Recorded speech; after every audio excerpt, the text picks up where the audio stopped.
President of the United States, frail, confused, bitterly partisan, desecrating the memory of recently murdered children with tired talking points from the Democratic Party, dividing the country in a moment of deep pain rather than uniting. His voice rising, amplified only as he repeats the talking points he repeated for over 35 years in the United States Senate. Partisan politics being the only thing that animates him. Unfit for leadership of this country. Will Cain is a man we trust. He often fills in on this show. He's also the host of Fox and Friends Weekend. Will Cain, what a moment this would have been if he had stopped a sentence in and said, we're going to pray for these families and let's let this marinate for a minute. Let's stand respectfully before a tragedy. And Joe Biden has lived tragedy, so he could say that with some credibility. He moved immediately into some DNC rant off a cue card. That's the president? Yeah, that's the president. He went into some rant off a cue card about the lives of children that you don't give a damn about. Tucker Carlson there, continuing to divide the country and spew hate after 19 children were murdered and 2 adults down in Texas after another school shooter entered an elementary school. So he's talking about Joe Biden and this horrific, divisive statements. What did Joe Biden say? Let's watch. As a nation, we have to ask, when in God's name are we going to stand up to the gun lobby?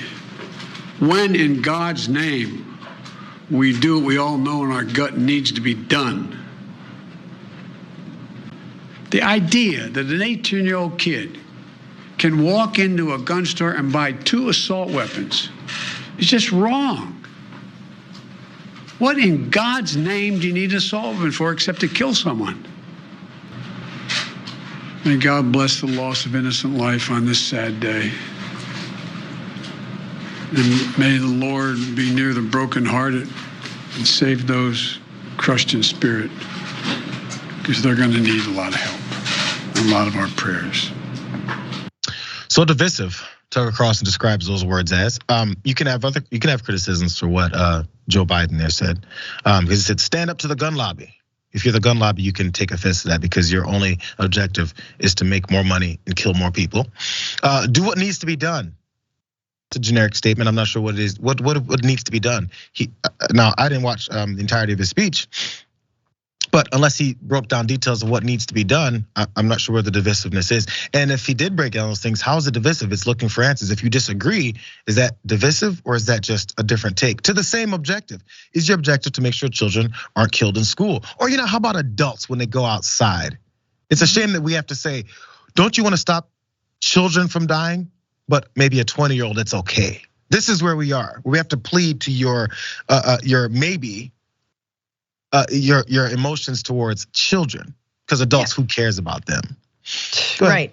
And no, and every day that this happens, we have to wake up anew, right? It's Groundhog's Day every single day in America when it comes to gun violence and gun control. We have to forget that this is a pattern. We have to forget that they're using the same kinds of weapons. We have to forget that all the checks and balances we have in place still aren't working, no matter how armed people are to the teeth. I'm thinking of the Las Vegas shooting, right?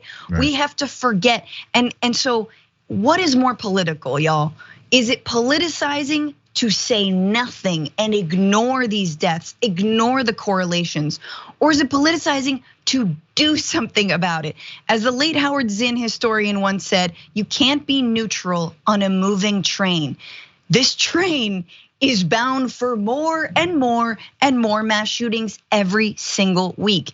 And so honestly, I think of also the phrase, insanity is doing the same thing over and over and over again and expecting different results. And honestly, the Republican Party doesn't even expect different results. They just think that your kid, our children, are worth dying for in order for them to line their pockets with gun lobby money. And lastly, Biden didn't say anything about the assault weapons ban. He didn't say that. He didn't say anything about abolishing the filibuster. He didn't call Republicans out by name. No, just said we got to do something about the gun lobby. Anyway, bye. Tucker Carlson wrote that, or his producers wrote that whole approach before Joe Biden said anything. That was the point of the night. It was not gonna be anything else. If Joe Biden said all Republicans are correct, we should do nothing about this. F those kids. The way the Republican Party feels, they would go, look how divisive Joe Biden is.